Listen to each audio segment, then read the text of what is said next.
Assalamualaikum warahmatullahi wabarakatuh. Puji syukur saya panjatkan kepada hadirat Allah Subhanahu wa taala, yang mana pada kesempatan malam hari ini adalah malam yang membahagiakan, malam kemenangan bagi saya, yang mana 3 tahun yang lalu saya telah membayangkan saya bisa berdiri di atas panggung kemenangan seperti malam hari ini, yang dihadiri oleh ratusan orang-orang yang bersemangat, yaitu Bapak Ibu sekalian. Untuk itu tepuk tangan untuk Bapak Ibu sekalian. Yang pertama, saya ingin mengucapkan banyak terima kasih kepada Diamond Network atas terselenggaranya acara pada malam hari ini. Untuk itu tepuk tangan kepada Diamond Network Support System. Dan saya mengucapkan banyak terima kasih kepada beliau, Bapak Direktur PT Natural Nusantara beserta staf manajemennya. Karena apa? Atas kerjasamanya. Untuk itu beri tepuk tangan untuk PT Natural Nusantara beserta staf manajemennya.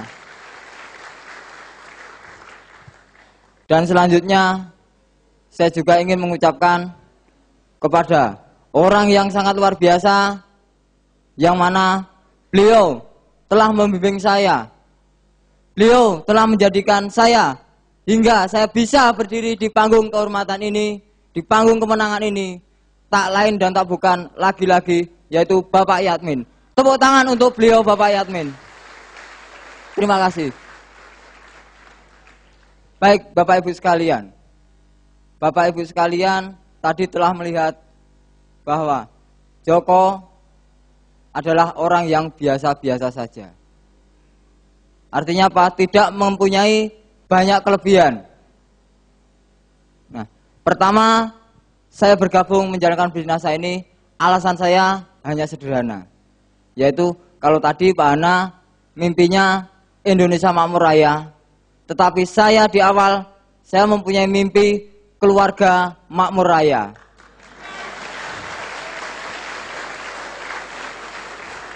Karena apa? Berangkat dari keluarga makmur raya dulu, baru kita bisa membantu orang lain.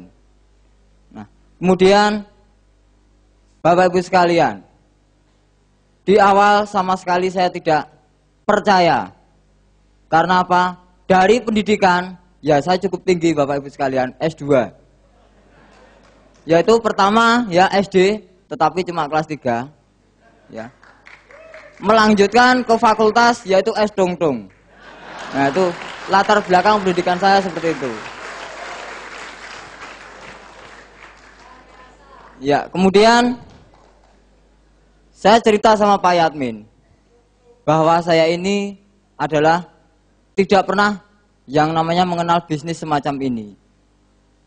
Tetapi beliau berpesan, bercerita kepada saya bahwa untuk bisa menjalankan bisnis saya ini tidaklah harus pinter dan juga tidaklah harus berpendidikan tinggi.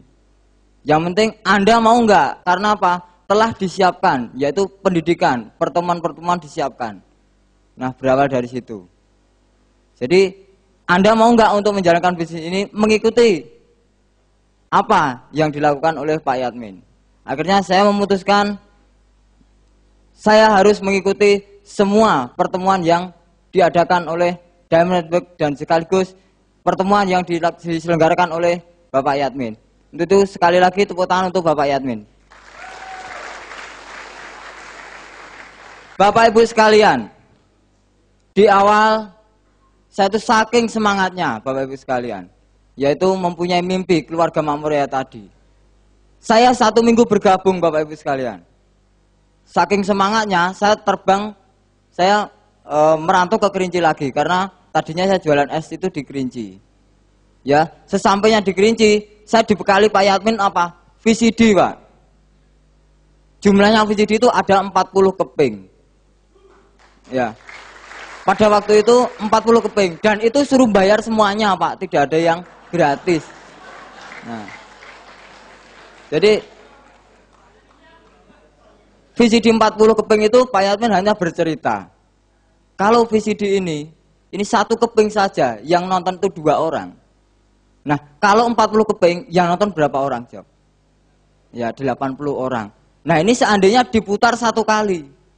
Tetapi seandainya 1 minggu ini diputar 1 kali hingga dikembalikan lagi dalam waktu 1 bulan. Jadi 80 kali 4.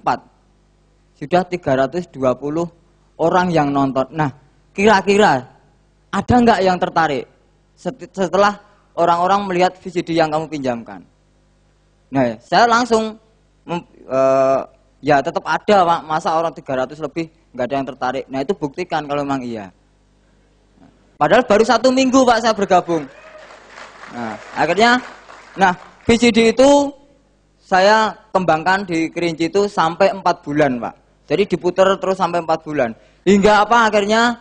Yaitu dalam waktu 4 bulan, dan saya tidak tahu, Pak, peringkat saya sudah pol manager, Pak. Dalam kurun waktu 4 bulan. Nah, jadi kalau saya ditanya bagaimana penghitungan bonus, ya nggak tahu, Pak. Karena apa? Pernah saya bercerita, Pak, ya seperti ini. 1 minggu saya bergabung mengikuti pertemuan Pak Yatmin hanya sekali, Pak, waktu itu. Saking semangatnya saya ke Kerinci tadi. Nah, sampai di sana, Pak, ini nanti ada bonusnya.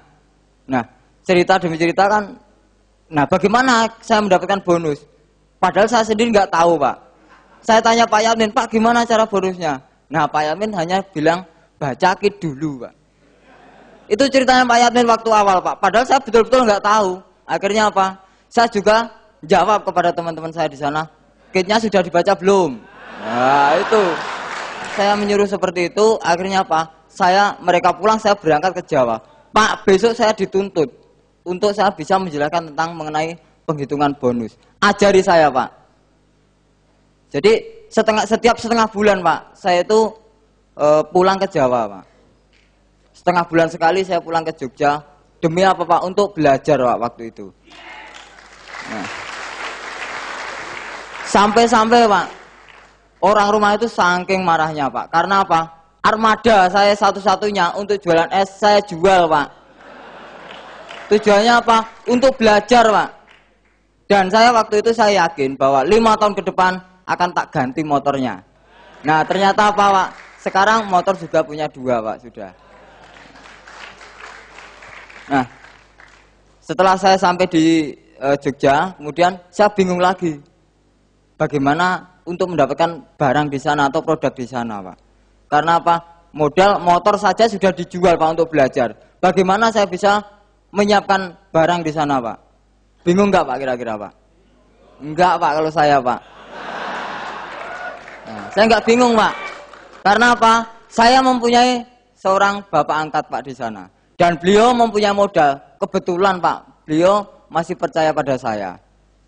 Akhirnya apa? Beliau saya suruh buka stokis. Yaitu tepuk tangan untuk Bapak Al-Ghazali Asul yang ada di Kerinci, Pak.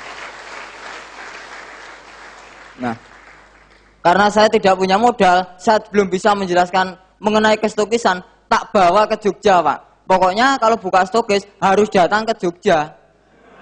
Saya seperti itu, padahal saya belum tahu, Pak, bagaimana caranya buka stokis itu belum tahu. Nah, sampai di rumah Pak Yatmin, saya pasrah, Pak, nyogarapen.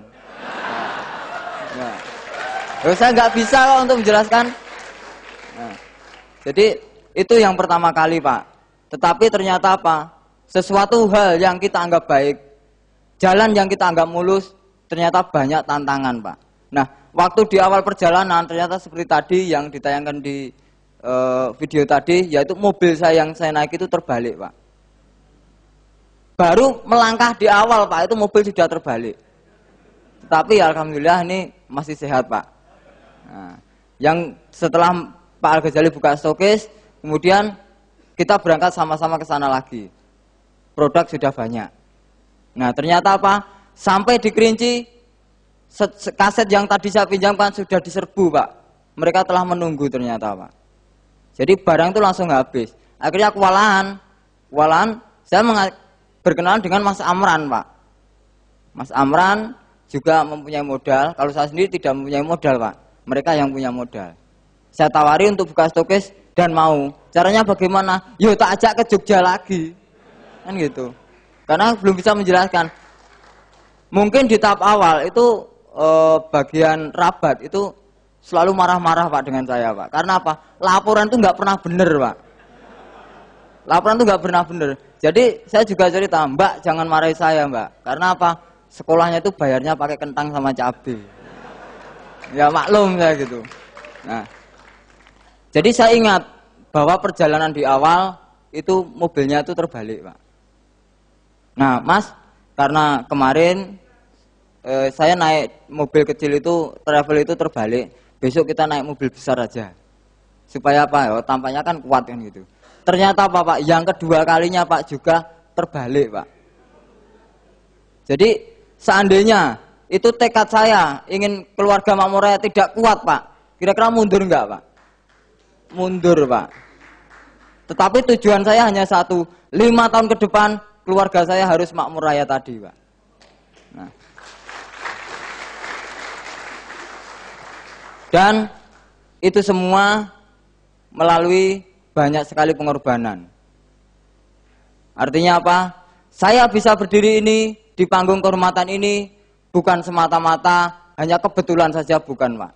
Tetapi betul-betul melewati banyak sekali proses perjuangan. Yang pertama di Kerinci mobilnya terbalik Pak.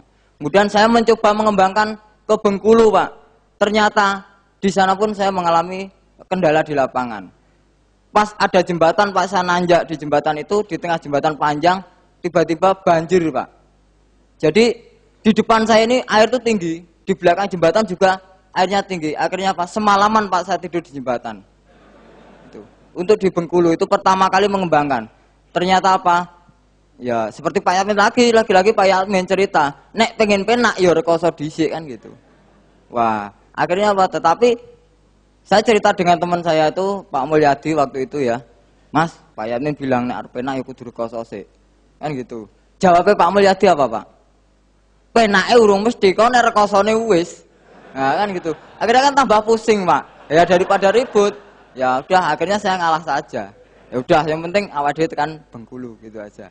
Nah, kemudian ketika di Kerinci sudah berkembang, di Bengkulu sudah berkembang. Nah, pas saya pulang ke Jawa, ternyata apa? Ada tetangga yang di Klaten itu merantau di Manado, Pak. Ada di Manado, yaitu Bapak Wagimin. Nah, kita pinjami VCD, kita pinjami alat-alat seperti buku. Kemudian beliau mengembangkan di Manado. Dia juga bingung Pak, sama seperti saya di awal. Akhirnya saya datang ke Manado. Nah, satu-satunya Pak, itu kenangan yang tidak bisa saya lupakan. Satu hari Pak, saya naik pesawat itu sampai melewati 4 bandara Pak. Itu perjalanan ke Manado. Ya, pertama dari Bengkulu turun di Jakarta. Jakarta langsung transit turun di Balikpapan. Balikpapan naik lagi turun di Manado. Saking apa sregepnya Pak, semangatnya di situ. Nah, tetapi di sana juga banyak mengalami tantangan Pak. Sampai-sampai Pak Wagimin itu rela mengorbankan segalanya. Artinya apa? Mereka nyewa mobil untuk menjemput saya dan mengantar saya. Ternyata apa? Mobilnya itu juga tumburan Pak di jalan. Itu menghabiskan biaya itu 11 juta waktu itu Pak.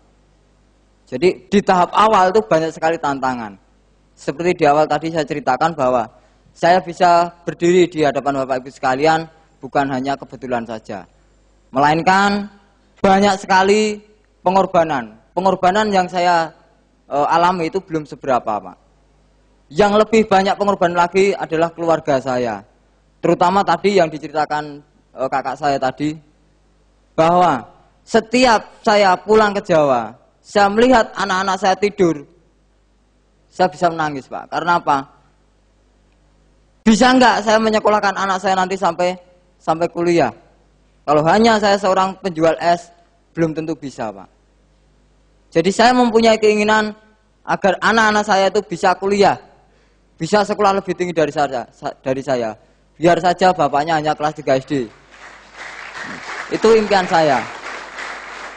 Nah, kemudian saya juga mempunyai janji dengan anak-anak saya bahwa di awal saya ketemu dengan anak-anak itu hanya 1 tahun itu 2 kali, Pak. Waktu saya jualan es itu ketemu anak saja 1 tahun 2 kali. Tetapi saya mempunyai keyakinan bahwa setelah 3 tahun nanti kita tiap hari akan berkumpul.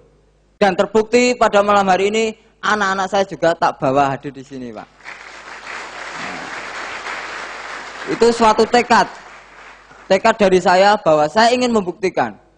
Tetapi yang sangat luar biasa lagi, Pak, keluarga saya sampai sekarang belum percaya, Pak. Nah, jadi keluarga saya sampai sekarang itu belum percaya. Dikiranya usaha saya ini hanya bohong-bohongan saja. Dan saya bodoh amat. Nah, gitu. Nah, di sini juga saya akan menceritakan pengalaman saya di awal, ya. Saya mengembangkan NASA di Kerinci. Latar belakang saya tukang gerobak kayu. Padahal produk NASA adalah pupuk. Waktu itu yang saya kenal ya VCD kesaksian pertanian tadi. Nah, teman-teman saya itu banyak, Pak. Ada sekitar 400-an orang di Kerinci. Tetapi satu pun nggak ada yang tertarik.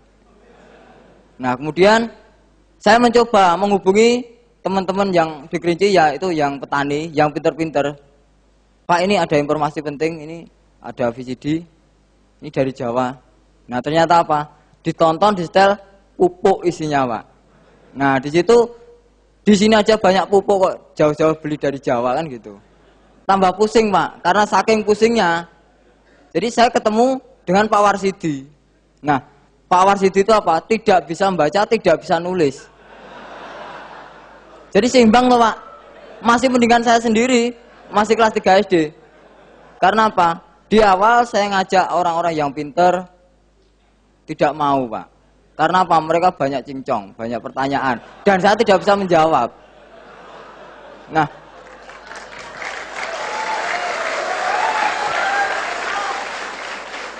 tetapi Pak Warsidi itu kenapa saya cari itu tidak bisa baca, tidak bisa menulis, supaya tidak banyak protes. Nah, itu. Nah, prospek saya juga saya masih ingat, Pak, karena itu kenangan pertama. Jadi, Pak, Bapak percaya orang Jawa itu pinter-pinter, Pak?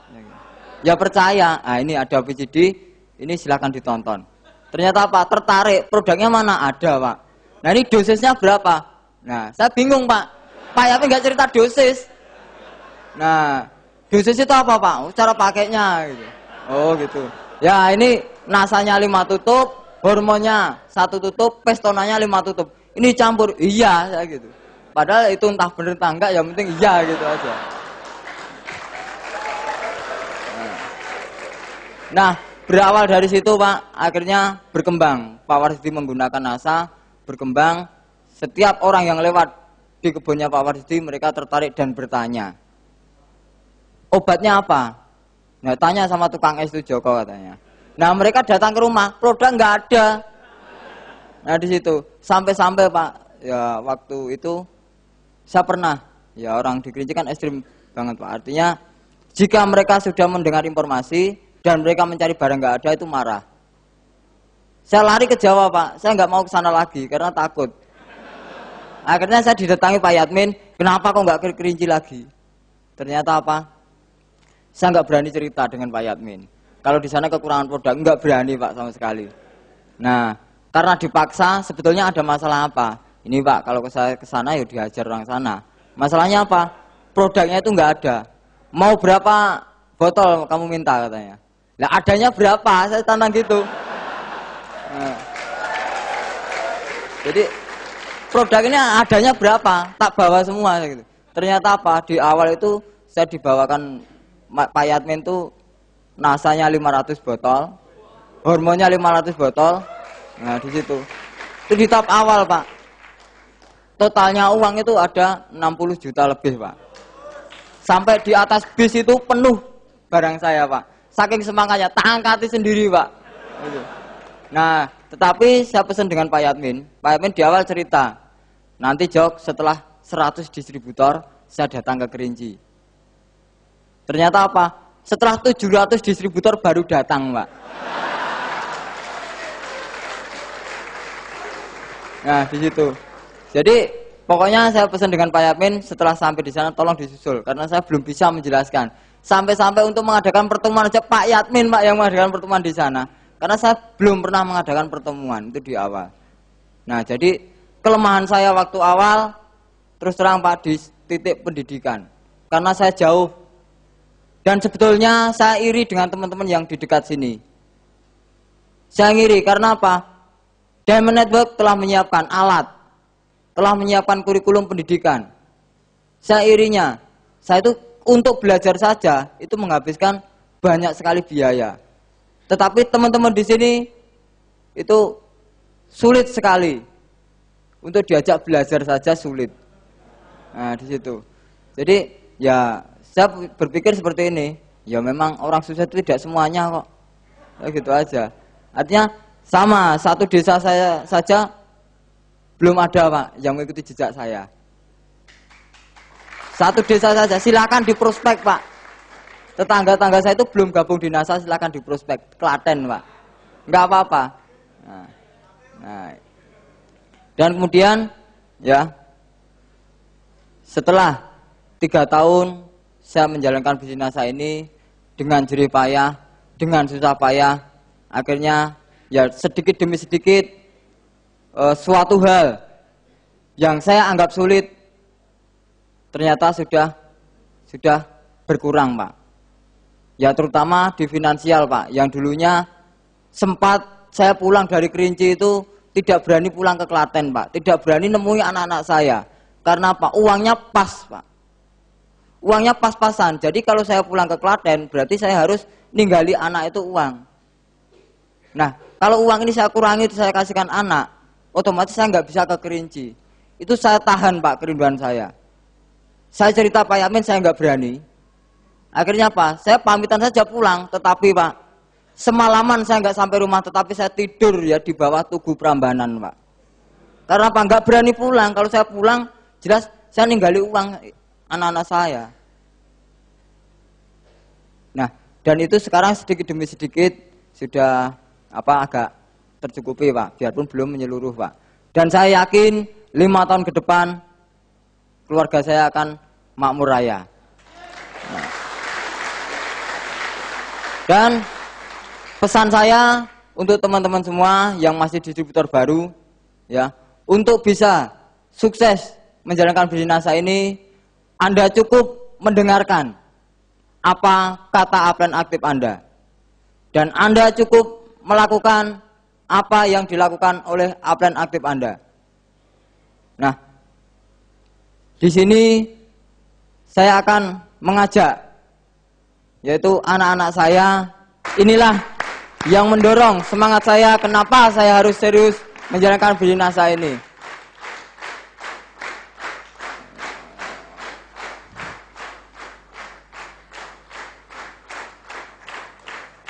Nah, ketika saya melihat anak-anak saya tidur, yaitu saya selalu menangis Pak. Anak saya ini akan jadi apa nantinya?